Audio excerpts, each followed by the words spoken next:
It's me again, Emily, and I'm bringing you Middle East business.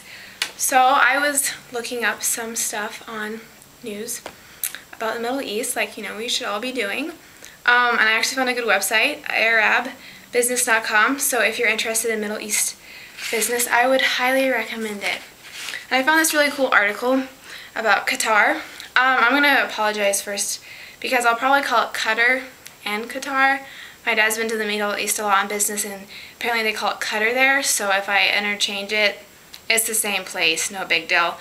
And another note, I love finance, so you might get a lot of financial cool money banking things on my my little news reports, so I hope you like that. So Qatar became the world's richest nation, and I thought that was a pretty big highlight for Middle Eastern business, and that's what I want to focus on, talking about Qatar and some of the reasons why they're so rich and what their GDP is and stuff like that. Yeah, they surpassed Luxembourg in 2010 with a GDP of $88,221, and that is more than double the United States GDP.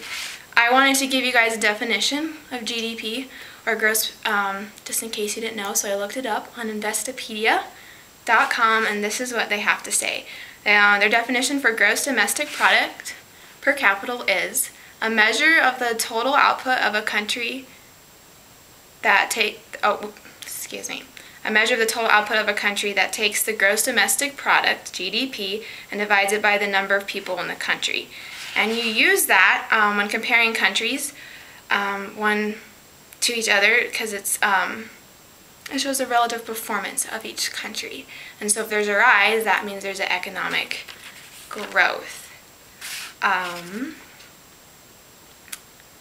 Paul Cooper, who's a Dubai-based partner, managing director of a company there, said that the reason why Qatar is the world's largest country is because it's a combination of the wealth, the growth, and the small population. Qatar is actually smaller than Connecticut and only has a population of 848,000 people. So that's really, really tiny, but yet they're the richest country in the world, which is really impressive, I think, for a small country to be that. Granted, Luxembourg is a small country too, so small countries apparently are the richer countries in this nation. Their economy is supposed to grow. Economic growth is supposed to be 16% in 2011, which is phenomenal compared to what's going on in the world today, the United States and Europe market, where we're tanking, we're going down, but they're raising 16%. They're supposed to have a budget surplus, government budget surplus of $6.1 billion.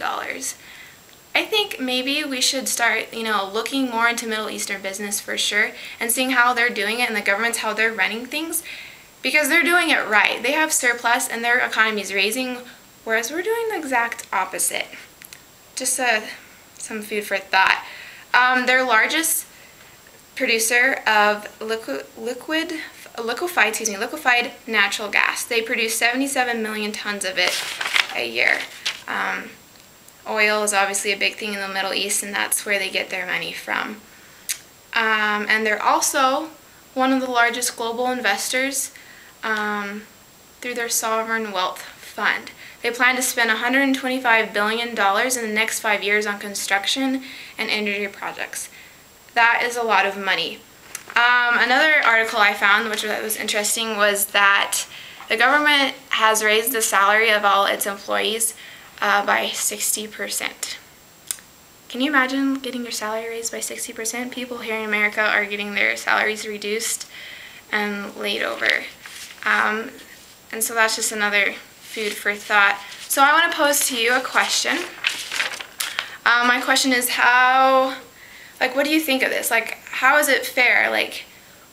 How is Qatar doing so well economically and through the business structure that they have a government surplus of $6.1 billion, and they're able to raise the salaries by 60%? What are they doing right?